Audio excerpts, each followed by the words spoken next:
一花一世界，一叶一如来。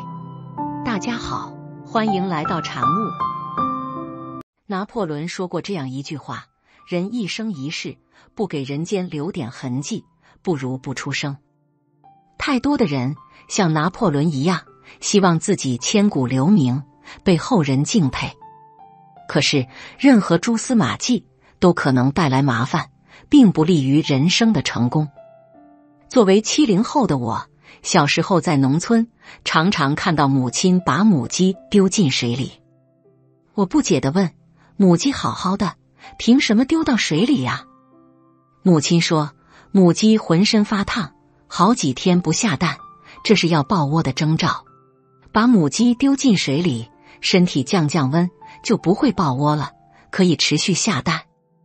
古罗马诗人奥维德说，艺术的成功在于没有人工雕琢的痕迹。诚然，人要变得厉害，就别把雕琢成长的痕迹暴露给人看，坚持低调，宁静致远就对了。闷声发财，越有钱越简朴。观察一下身边的人，你会发现那些打扮光鲜亮丽，常常下馆子，喝得面红耳赤的人，往往是钱不多的人，甚至是混饭吃的穷人。那些打扮朴素，待人很有亲和力，很少混饭局的人，反而是更有实力的人。北宋灭亡之后，东京城里的人大量往临安逃。南宋建立后，定都临安，一些流落到此的人开始扎根，寻找活路。有个叫宋五嫂的人也是流民，他发现临安靠近大海，鱼很多，就开始琢磨着以鱼做菜。凭借做鱼的手艺，他在苏堤附近开了小饭店。有一天，太上皇宋孝宗到西湖边闲逛，走进了小饭店。宋五嫂做了醋溜鱼，端上饭桌。宋孝宗对鱼的味道赞叹不已，即赐金钱100文。得到皇帝的肯定后，宋五嫂名气大涨，生意也风生水起。令人敬佩的是，赚了不少钱的宋五嫂并没有洋洋得意，仍旧是普通的厨师一个。有人在店铺墙壁上题字：明日重移残酒，来寻陌上花店。宋五嫂也不反对。宋孝宗再次光顾店铺，看到墙壁上的字，认为太土气了，就改了一下，变成了明日重扶残醉。店铺的名气就更大了。有人给宋五嫂点赞，一般94篇腾涌，始信皇家雨露宽。能发大财的人，不因被人宠爱而得意，更不会脱离普通群众。人总是在低处，因此比自己地位高的人才会不断赐予雨露。赚钱其实是聚财的过程，没有底层的人来追捧，又怎么行得通呢？我们还可以这样理解，财如水，水往低处流。你不在低处，怎么会聚财呢？闷声发大财，不是一句话也不说，而是发财之后不吹捧自己，始终待人有亲和力，保持没有发财之前的朴素样子，千万别唱高调，凌驾在别人之上。大智若愚，越聪明越谦卑。如果你在单位上参加了很多的会议，就会发现上司说话总是靠后。这样做的好处有3点：上司可以从大家的话里收集到有用的信息，进行总结；上司充分尊重了大家的话语权；上司依靠大家的建议，茅塞顿开。那些喜欢展示权威的上司，总是先声夺人，习惯了采用命令式的语气，结果犯错误的概率更大，也会因此陷入到一言堂的绝境。苏格拉底说过，我唯一知道的就是我一无所知。还是单身汉的苏格拉底，和一群朋友挤在小屋里，但是很快乐。别人问，你高兴啥呢？他说，朋友相处可以互相学习交流。朋友们都结婚了，搬走了，只有他一个人还在小屋，他也开心。他说，一个人的时候可以读书。苏格拉底结婚了，住在1楼，老鼠苍蝇穿来穿去。他开心地说，终于有家了，旁边的空地还能种菜。再后来，苏格拉底住7楼，把1楼让给老人居住。他开心地说，上下楼可以锻炼身体，楼上光线好，便于看书。显然，一个人要把生活中的任何一件事，任何一种变化，当成是学习的机会，没有什么好抱怨的。向所有的经历，身边所有的人学习，你才能发现生活的美，也能顺势而为。当一个人对遭遇的事情耿耿于怀的时候，智慧就弄丢了。昭德新编有言，水静极则形象明，心静极则智慧生。做谦卑的人，随时礼让别人，心在低处，海纳百川。苦而不言，越难熬，越要沉住气。人生少不了低谷，若是你骂骂咧咧，只会让自己更加糟糕，并且发牢骚就是浪费时间。厉害的人把发牢骚的时间利用起来，给自己崛起的机会。北宋时，苏轼被贬多次，弟弟苏辙也被贬到南方。2个难兄难弟在沧州和梧州之间重逢了。他们走进路边的一个小面馆，面的味道非常糟糕。苏辙皱着眉头，把面咬了咬，吃下去。苏轼笑着，吃得很开心，然后对苏辙说，弟弟，面的味道已经够差了，你还要咀嚼吗？苏轼的学生秦观知道此事后，点评，此先生饮酒但饮诗而已。原来苏轼是在吞面，管饱就行，各种苦味浑然不觉。人生有很多的苦，但是我们不要去咀嚼，而是扛起来，吞下去。当我们笑着面对苦难的时候，要不了多久就能熬过去，就算熬不过，也是苦中作乐。人生不会消沉。当然，无痕的事情还有很多。厉害的人能真爱无言，默默地关爱自己的爱人、儿女、父母，付出很多，但是不张扬，不和兄弟姐妹对比。能做到善行无辙迹，帮助社会上需要的人，但是不留大名，也不要别人的回报。能懂得家人，处理问题，总能心有灵犀一点通。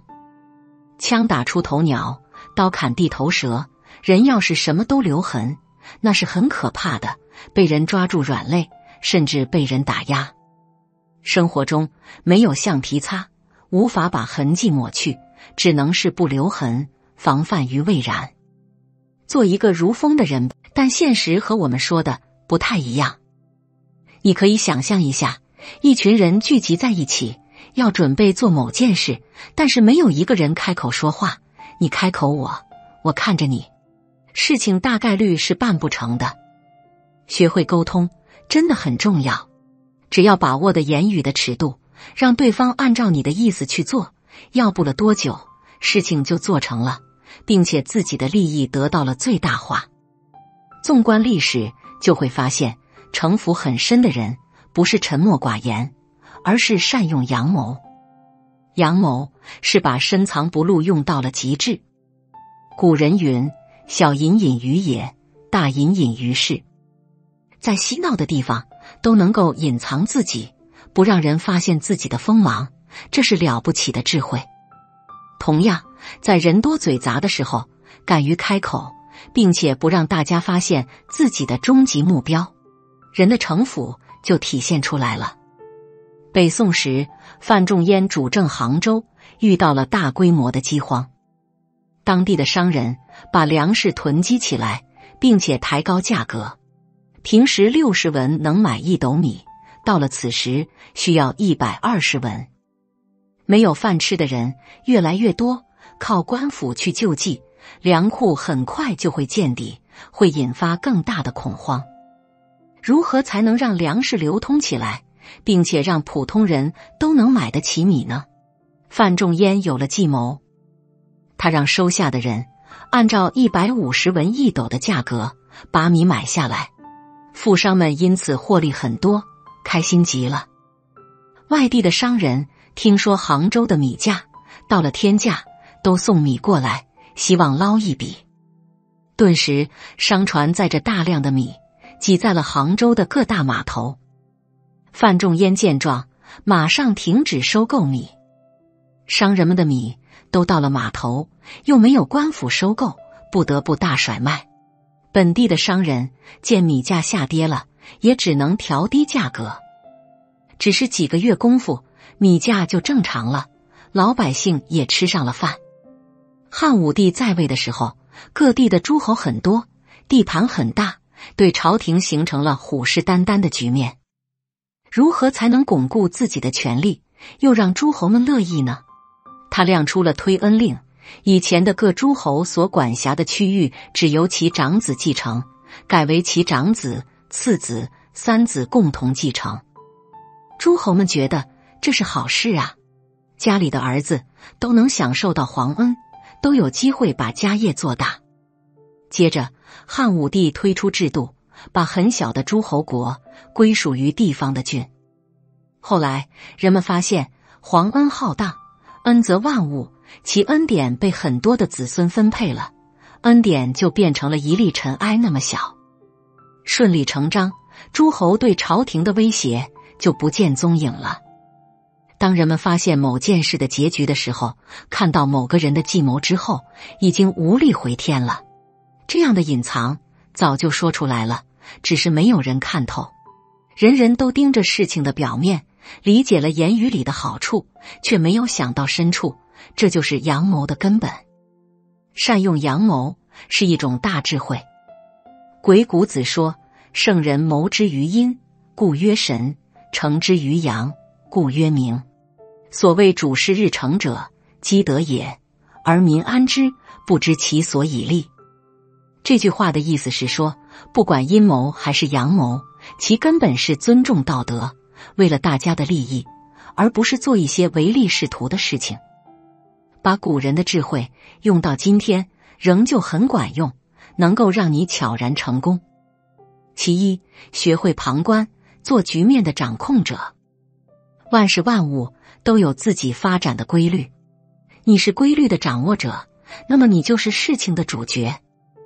看别人的言行，判断别人需要什么；看社会的发展，判断社会发展趋势；看自己的本事，配得上自己的计谋。颜之推说：有时旁观，待其入地。有见识的旁观，就能发现别人的漏洞，也就是自己的着力点。其二，深度思考，超越普通人的认知。别人想不到的事情，你想到了，那么你就能领先于人，并且能掌握节奏。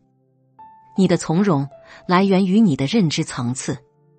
草船借箭里，诸葛亮算到了天气，也算到了曹操对事情很谨慎的做法，还知道周瑜对自己的嫉妒。若是诸葛亮和周瑜吵起来，那么孙刘联盟就有了内耗。诸葛亮从曹操这一方找了无数的箭，这是对外求发展，也是天赐良机。比别人多读书，你的认知会提升；和别人读一样的书，但是你思考更多，能找到更多有用的方法。把生活当书，你无时无刻都在学习。你的层次高一些，那么低层次的人就是你使用阳谋的对象。你的计谋，别人不那么容易看穿。其三，学会沟通，让大家达成共识。要使用阳谋，不能藏着掖着，而是要积极亮出自己的态度，让人按照你的想法去行动。管理学大师曾仕强说过，沟通以不明言为基础，做到点到为止，让人有憧憬，并且朝着某个方向出发，而他选择的方向恰好是你的想要的。范仲淹高价买米，就是让本地商家得到好处，并且误以为自己的做法是对的，让外地的商家冲着利益而来。商人们达成共识，却没有想到恶性竞争，也没有弄清楚范仲淹的下一步打算。有大智慧的人谋局，聪明的人谋事，耍聪明的人谋利。古人云：事有芝兰气味轻，胸有城府天地宽。千万不要理解错了，城府是一己私利，是不动声色。真正的城府就是放宽自己的心，容下天地。运筹帷幄。人在社会上，人人都想混出名堂，没有一点计谋，怎么行得通呢？站在高处，想着远方，